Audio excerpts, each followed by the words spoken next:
Mesmo que falte amor, acompanho o Vasco aonde ele for. Nasci pra te seguir.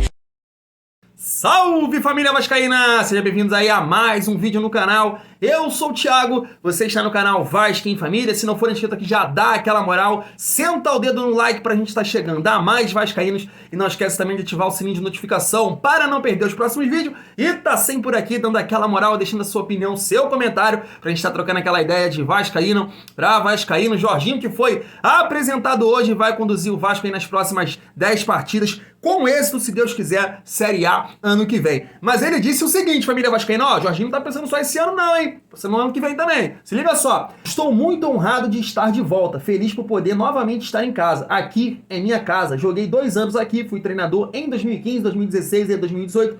Uma satisfação muito grande minha. Planejo ficar aqui muito tempo, disse aí Jorginho, ou seja, quer fazer um bom trabalho para seguir aí no ano que vem. Eu venho dizendo isso aqui, né?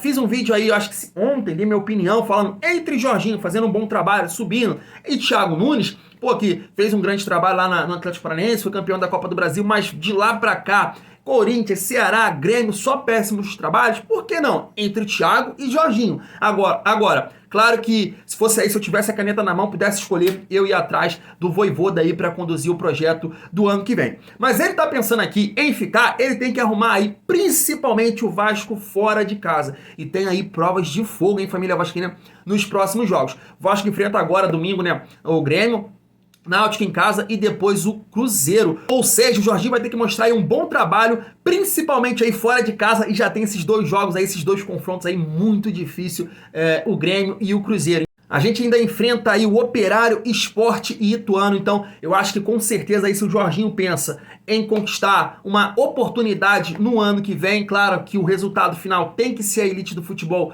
brasileiro, mas ele vai ter que ajustar aqui principalmente os jogos fora de casa, porque dentro de casa tem a força da torcida que está empurrando aí os 3 pontos, então ele não precisa mexer em muita coisa. Agora fora de casa vai ter que ter um bom ajuste aí, família vascaína, e principalmente aí nessa questão do Alex Teixeira e Nenê. Tô muito curioso para ver como é que ele vai movimentar essa situação. O Vasco precisa ser um time mais físico dentro de casa, principalmente pensando no seu lado defensivo. Tem que voltar lá às origens com o Zé Ricardo, olhar um pouco mais pro sistema defensivo, porque qual era a ideia ali do Zé Ricardo? Se eu tomar poucos gols, se eu não tomar gol, tô ali com um golzinho na cagada, 1-0, 3 pontos. Eu acho que a gente tem que voltar a essa ideia, a esse conceito, porque a defesa tá deixando a desejar, tomando bastante gol fora de casa. Eu acho que tá sendo um adversário fácil de ser batido nos jogos fora de casa. Então o Jorginho vai ter que ter esse ajuste aí, melhorar esses resultados, se ele tá pensando aqui em ficar em 2023. Pensa como eu, entre Thiago Nunes e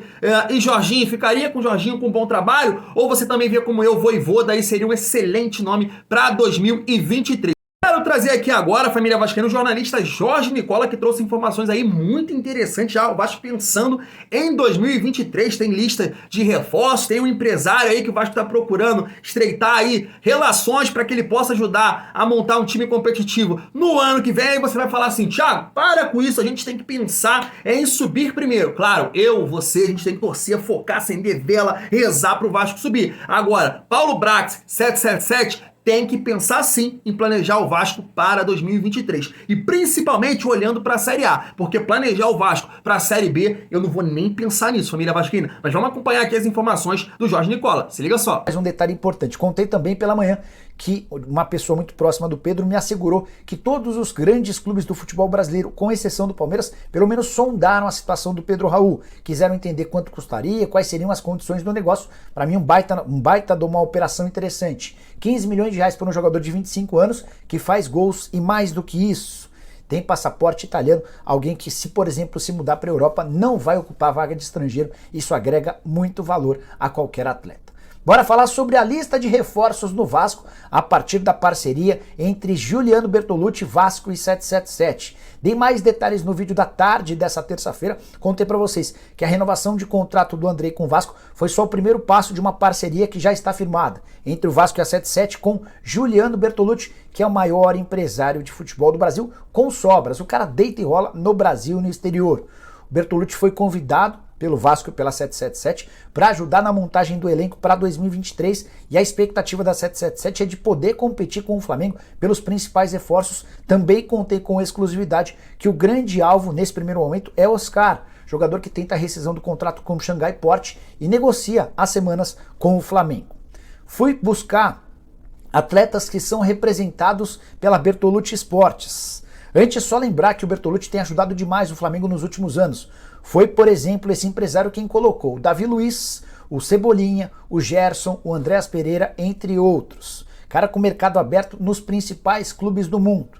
Ele também representa, entre outros, os seguintes jogadores: Neto, goleiro que recentemente trocou o Barcelona pelo Bournemouth; Rafael Cabral, que é hoje goleiro do Cruzeiro; Guga, lateral direito que está de saída do Atlético Mineiro; Felipe, zagueiro que renovou recentemente seu contrato por apenas mais um ano no Atlético de Madrid; Bremer, que é zagueiro revelado no futebol brasileiro, faz bastante sucesso e hoje está na Itália; Christian, volante que pertence ao Atlético Paranaense; Igor Gomes, em fim de contrato no São Paulo, não deve ficar no tricolor e está à disposição do mercado; Lima, meio-campista que pertence ao Ceará, pode jogar como volante, pode jogar como meia; Oscar, de quem eu falei agora há pouco; Pedrinho, que está emprestado pelo Shakhtar Donetsk ao Atlético Mineiro até a metade do ano que vem; Giovani, atacante de lado de campo; Caio Jorge, atleta revelado no Santos e que nesse momento não tem sido muito utilizado na Itália, além de Elinho, que é ex-jogador do São Paulo hoje no Red Bull Bragantino. Fiz só um resumo. Ele tem uma lista gigante de atletas, por exemplo, entre os nomes de mais peso,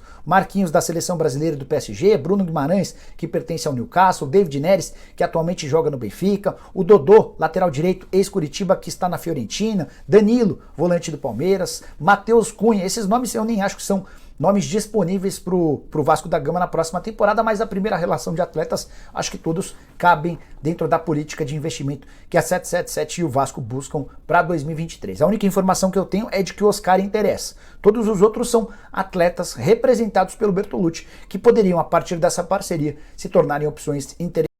Eu fiz esse corte aí, inicial, ele falando aí do Pedro Raul, né? Disse que todos os grandes clubes aí do futebol brasileiro tá de olho aí no Pedro Raul, um jogador de 25 anos, como ele disse aí, já tem nacionalidade italiana, e porra, Gênova da Itália, aí, será que a 77 vai atrás do Pedro Raul? E aí é um jogador que o Vasco tentou esse ano, mas naquela questão que o Zé Ricardo falou, né, de tanto não, o Pedro Raul preferiu ir para o Goiás. Mas o fato, família, acho que a gente pensa assim, pô, o Pedro Raul ajudaria muito nessa Série B, mas não acho que ele teria tanta efetividade como tá tendo no Goiás, no Vasco, cara, porque realmente o Vasco tem muita dificuldade pelos lados do campo, né, em atacantes. Agora que tá tentando aí com o Marlon Gomes, que é a melhor opção, laterais que não apoiam de jeito nenhum, aí o Matheus Ribeiro, é o do Gabriel Dias, que também não subia, o Edmar, ele comprou a passagem ali na defesa, ele não sobe de jeito nenhum, então o Pedro Raul teria muita dificuldade no Vasco, mas pensando no ano que vem, seria um belo nome aí, claro, você ajustando o time aí pra também aproveitar as melhores características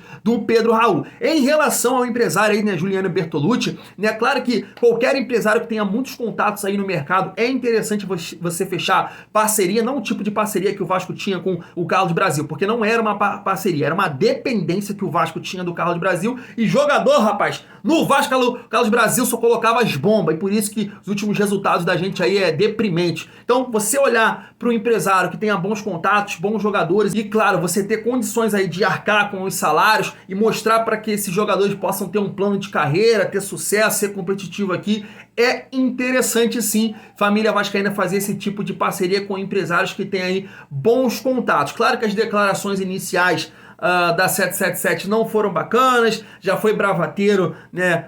Como dizem por aí, o Josh em relação à questão do orçamento com o Flamengo, como o Dieguinho estava vendo aí, ele falando, ele não precisava falar isso, falou porque quis, mentiu, foi bravateiro. E em relação também à montagem do elenco aí do ano que vem, tô bem preocupado em relação a isso. Claro que qualquer coisa é melhor que a gestão Salgado, eu sei, mas a gente esperava uma outra realidade, né? Era uma outra coisa que essa gestão de merda aí prometia em relação à SAF, não, e eles estão aí pezinho no chão, na moral, então a gente nem sabe o que esperar, mas é um passo aí importante em relação a isso aí, ao empresário que tem bastante conhecimento, bastante jogadores que podem sim reforçar o Vasco no ano que vem.